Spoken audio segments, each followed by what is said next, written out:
नमस्कार, लोक आस्था न्यूजच्या बातमीपत्रात आपल्या सर्वांचं स्वागत। पाहूया विशेष बातमीपत्र। विद्यार्थ्यांनी कोणत्याही तणावाशिवाय परीक्षेला सामोरे जावे, राहुल कर्डिले। उद्यापासून सुरू होणाऱ्या 12वीच्या परीक्षेला बसणाऱ्या विद्यार्थ्यांना जिल्हाधिकारी राहुल कर्डिले यांनी सर्व विद्यार्थ्यांना शुभेच्छा दिल्या आहेत व कोणत्याही तणाव न घेता विद्यार्थ्यांनी परीक्षेला सामोरे जावे, तसेच परीक्षेत गैरप्रकरणापासून दूर असावे असे आवाहन केले आहे। मुख्यमंत्र्यांनी 10 कलमी उपक्रम राबवला आहे। यामध्ये कॉफी मुक्त अभियान हा महत्त्वाचा टप्पा आहे। त्याचप्रमाणे तत्कालीन जिल्हाधिकारी श्रीकर परदेशी यांनी नांदेड जिल्हा कॉफी मुक्त अभियानाला सुरुवात केली होती।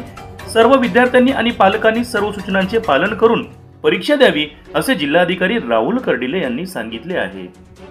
लोक आस्था न्यूज, नांदेड। सर्वांना नमस्कार, मी राहुल कर्डिले, जिल्हाधिकारी नांदेड। आपल्याला सगळ्यांना माहीतच आहे की आपली 12वीची जी परीक्षा आहे ती दिनांक 11 फेब्रुवारीपासून सर्वत्र राज्यामध्ये सुरू होत आहे। त्याचप्रमाणे नांदेडच्या 107 केंद्रांवर ही परीक्षा आपल्याकडे सुरू होत आहे। आपल्याला माहिती आहे की परीक्षा आपल्या सगळ्या विद्यार्थ्यांच्या जीवनामधला अविभाज्य भाग आहे, परंतु परीक्षा ह्या येत जात राहतात आणि त्यामुळे कुठल्याही प्रकारचं दडपण न घेता विद्यार्थ्यांनी या परीक्षेला सामोरं गेलं पाहिजे।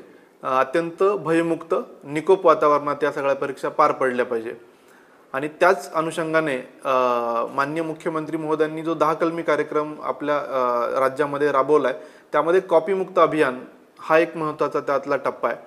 आणि सर्व नांदेडकरांना माहीतच आहे की तत्कालीन जिल्हाधिकारी श्रीकर परदेशी सरांच्या मार्गदर्शनाखाली कॉपी मुक्त अभियान पहिल्यांदा आपल्याकडे राबवलं गेलं होतं आणि तो एक आपल्याला परंपरा आहे।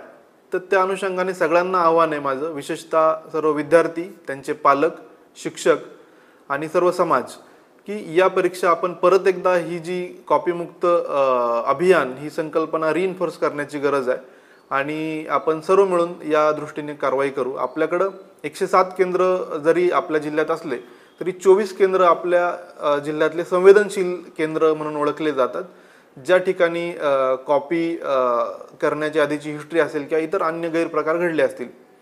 तर माझी अशी विनंती आहे, कुठल्याही प्रकारच्या एका आमिषाला म्हणा किंवा कुठल्याही प्रलोभनाला बळी पडू नका, किंवा आपल्याला कॉपी केली तर जास्त मार्क पडतील अशा कुठल्या गोष्टीला बळी पडू नका, कारण हे जे क्षणिक यश आहे हे तुम्हाला आयुष्यामध्ये पुरेसं पडणार नाही। त्यामुळं विद्यार्थ्यांनी चांगला अभ्यास करून या परीक्षा तणावमुक्त याच्यामध्ये सामोरं जावं। दुसरी सूचना आहे शिक्षकांना, पर्यवेक्षक, केंद्रचालक यांनी कुठल्याही आपल्या केंद्रामध्ये कुठल्याही प्रकारची गडबड होऊ नये म्हणून दक्ष राहावं। याच्यामध्ये जर कोणी दोषी आढळला तर 100% अत्यंत कठोर कारवाई केली जाईल, याच्याबद्दल कुठली शंका नाही आहे। कारण याबाबत आम्ही ऑलरेडी गट विकास अधिकारी, गट शिक्षण अधिकारी, तहसीलदार, उपजिल्हाधिकारी यांचे पथकं तयार केलेले आहेत आणि ते सतत या सगळ्या केंद्रांवर मूव्हिंग असणार आहे। त्याचबरोबर जिल्हा मुख्य कार्यकारी अधिकारी, जिल्हा परिषद आणि मी स्वतः या महत्त्वाच्या पेपरच्या दिवशी या सगळ्या केंद्रांना भेटी देणार आहे आणि याच्यामध्ये कुठलाही अनुचित प्रकार जर सापडला तर तो वर्गाचा पर्यवेक्षक, केंद्रचालक हे पण जबाबदार असतील।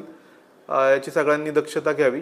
पोलीस प्रशासन पण या सगळ्या परीक्षेसाठी सज्ज आहे आणि मी परत एकदा या अनुषंगाने आपल्या सगळ्यांना आवाहन करतो की आपण सगळे मिळून ही जी एक कीड आहे, कॉपी करण्याची जी कीड आहे, तर तिचं आपण उच्चाटन करूया। याचं सगळ्यांचं टीमवर्क यामध्ये आपल्याला लागणार आहे आणि त्याचबरोबर परत एकदा विद्यार्थी मित्रांना मी शुभेच्छा देतो। धन्यवाद।